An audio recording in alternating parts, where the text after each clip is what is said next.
Bersama kita?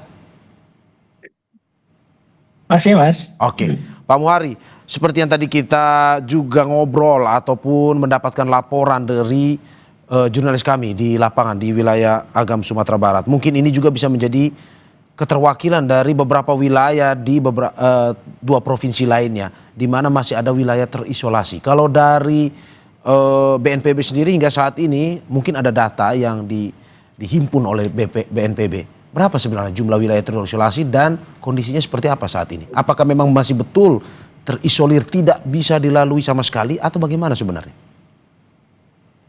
Jadi ada dua hal, Mas Mario. Pertama, terisolir dari sisi akses darat yang putus. Nah, ini memang memerlukan waktu. Saya saat ini standby di Provinsi Aceh setelah 1 minggu di eh, Sumatera Utara.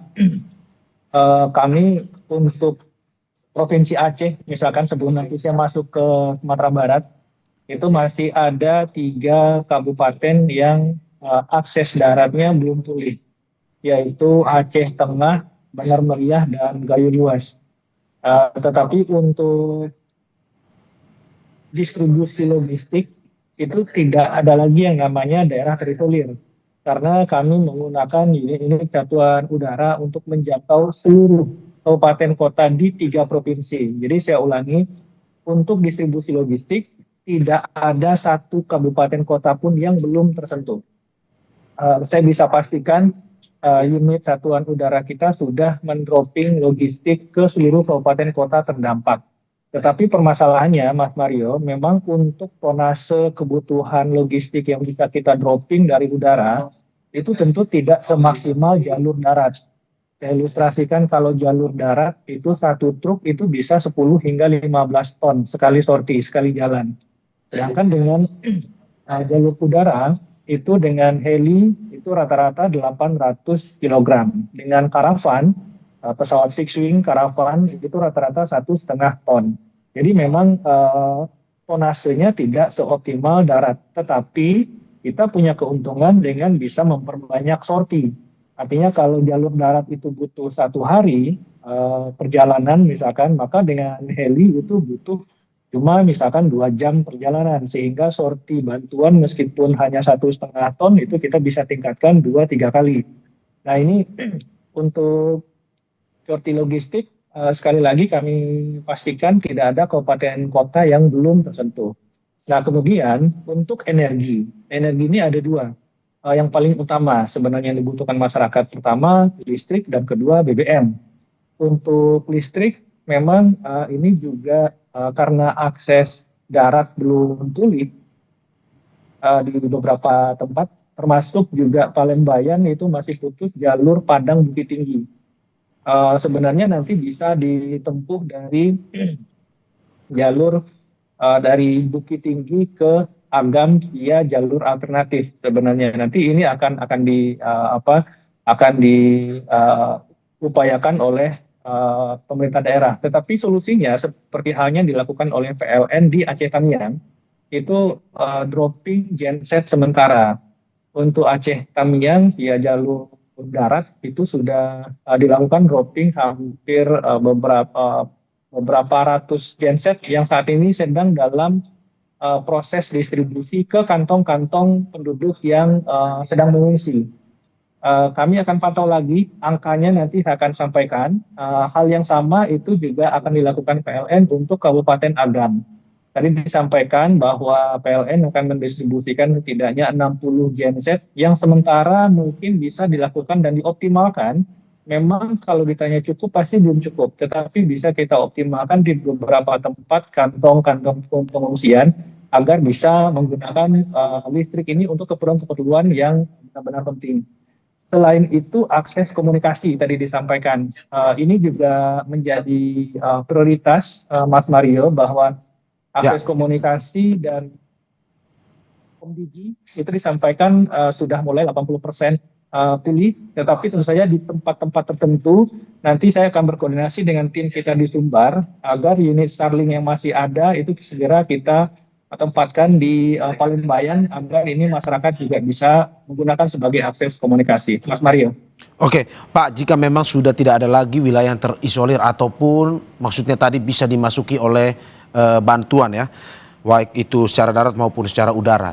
Tapi bagaimana kita menjelaskan ada kondisi di mana masih ada masyarakat yang mencoba bertahan hidup dengan barang seadanya tanpa atau belum bisa menerima bantuan. Misalkan seperti kemarin kita mencoba mewawancari salah satu jurnalis kami yang melaporkan di lapangan bahwa ada anak bayi bahkan Pak yang sampai saat ini masih tidak bisa mengkonsumsi air bersih, malah miris sekali minum dari air banjir itu Pak. Pasti akan ada titik-titik yang belum, karena titik pengungsian di satu kabupaten itu bisa 100 hingga 150 titik, Mas Mario. Jadi dropping heli kita juga selain mendropping bantuan di BPBD kabupaten kota untuk shop distribusi di kota, kita juga mencoba menjangkau titik-titik kantong pengungsian yang sudah bisa diidentifikasi titik koordinatnya. Pasti teman-teman bisa melihat video-video visual yang kita lakukan, ada dropping-dropping logistik via udara, yang ini memang khusus untuk menjangkau titik-titik kantong masyarakat yang jauh dari pusat kota yang masih bisa diakses. Kami sangat paham, ini pasti akan masih akan ada masyarakat-masyarakat yang saat ini di pengungsian yang belum mendapatkan bantuan.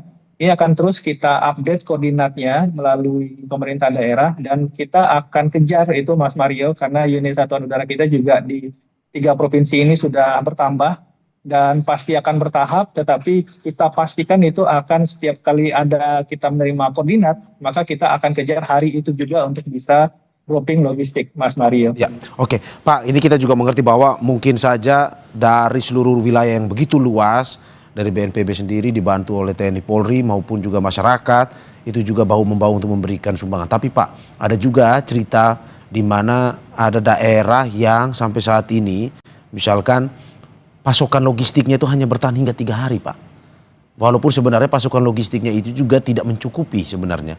Nah bagaimana kita melihat, karena takutkan begini, bukan hanya mereka yang terkena banjir dan longsor yang mungkin akhirnya menjadi korban jiwa, tapi juga mereka yang bisa menjadi korban jiwa ataupun sakit karena kekurangan logistik pasokan itu Pak.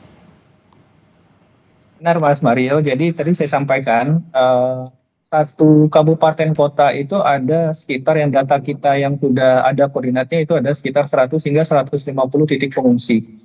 Nah, ini juga kita upayakan setiap hari kita coba kejar titik pengungsian yang berbeda, minimal 1 sorti mereka bisa dapatkan.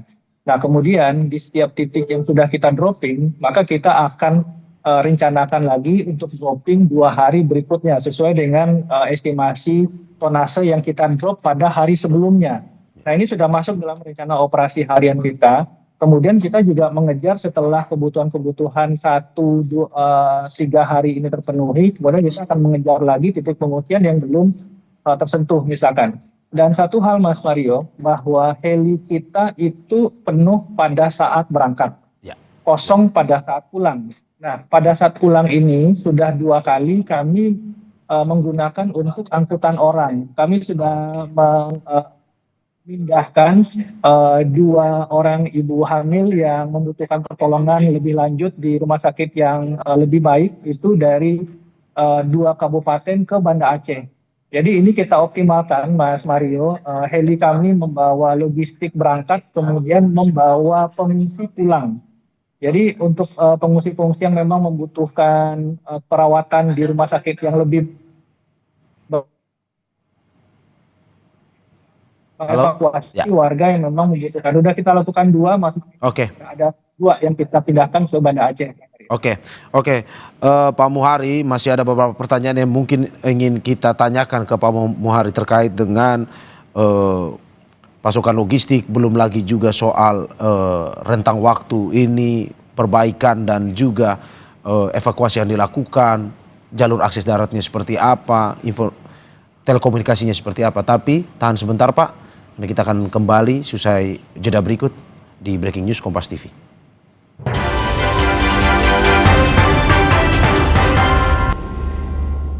Saudara, Anda kembali di Breaking News Kompas TV, saya Vidi Batlolone. Saudara, ratusan warga Tapanuli Tengah, Sumatera Utara berjalan kaki selama 4 jam untuk mencari makanan. 9 hari setelah bencana longsor, desa mereka masih terisolasi.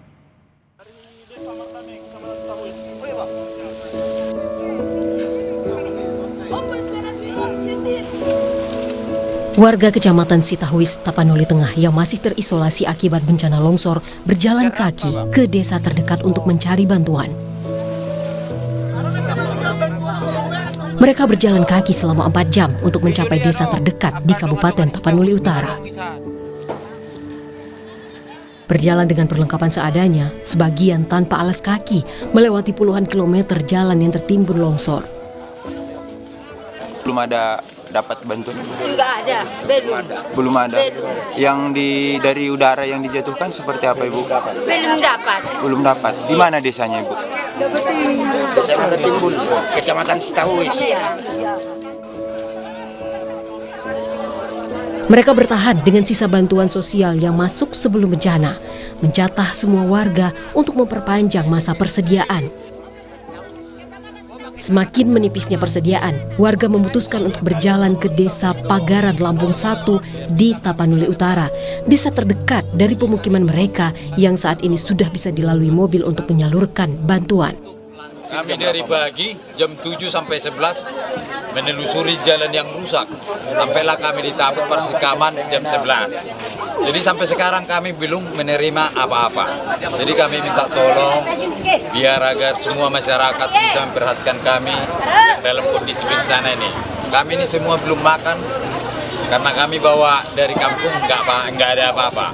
Soalnya kami ini mengejar inilah sesuap nasi ke sini. Siapa? 9 hari setelah desanya terisolasi akibat bencana longsor pada Senin pekan lalu, warga desa Sitahuis belum mendapatkan bantuan. Logistik yang disalurkan dari udara belum menjangkau sejumlah desa di Kecamatan Sitahuis, Tapanuli Tengah. Hingga hari ini, jalan lintas Tarutung Sibolga masih belum bisa dilalui kendaraan. Puluhan titik longsor masih menutup badan jalan. Tim Gabungan Percepatan Penanganan Bencana terus melakukan pembersihan jalan di kilometer 38. Roganda Malau, Kompas TV, Tapanuli Utara, Sumatera Utara.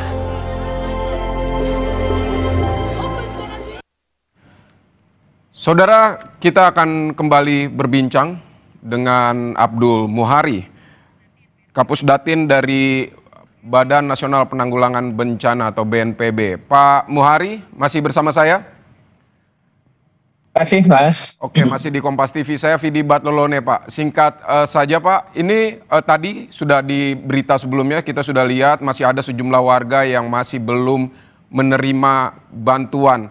Ini upaya-upayanya seperti apa, Pak, biar mereka mendapatkan bantuan? Tadi Bapak bilang menyebutkan bahwa dari udara bisa dilakukan pengiriman bantuan, tidak ada lagi daerah-daerah yang terisolasi, tetapi masih ada warga yang mengaku bahwa mereka belum mendapatkan bantuan sama sekali. Jadi seperti apa, Pak? Benar, Mas. Untuk bantuan udara, itu tidak ada kabupaten kota yang belum kita dropping. Tetapi sekali lagi, di setiap kabupaten kota ini ada titik-titik pengungsi yang scatter itu jumlah titiknya itu ada 100 hingga 150 titik, Mas. Nah, ini yang kemudian kita sisir satu persatu dan kemudian sedapat mungkin kita coba kejar melalui jalur udara. Apakah kami dalam seminggu ini bisa menjangkau yang 100 titik itu? Saya bilang belum bisa seluruhnya. Pasti akan ada yang belum dapat. Nah, informasi-informasi titik-titik ini akan terus kita update. Sekiranya kita dapat informasi titik baru yang belum kita dropping sebelumnya, maka di hari itu kita akan langsung dropping dukungan logistik ini. Pekerjaan kami setiap hari sorti penerbangan itu hingga 20 hingga 25 sorti. Pas 25 sorti dukungan bantuan. Nah, ini tentu saja kita mengejar tidak hanya di satu kabupaten. Ada 16 kabupaten kota di Sumut saja, misalkan ada 19 kabupaten kota, 14 yang cukup parah di Aceh saja, misalkan yang harus kita jangkau titik per titik. Nah, untuk level kabupaten itu sudah saya pastikan semuanya dapat level kabupaten yang turun di Dinsos kabupaten masing-masing, di posko utama kabupaten. Nah, apakah ini nanti bisa tersalurkan ke semua titik pengungsian? Saya akan bilang itu belum akan. Tetapi kami dari posko udara itu akan selalu mencoba menjangkau titik-titik yang koordinatnya sudah dilaporkan oleh pemerintah daerah ke kami. Ini Baik. setiap hari kita akan coba optimalkan, Mas. Baik, terima kasih Pak Abdul Muhar.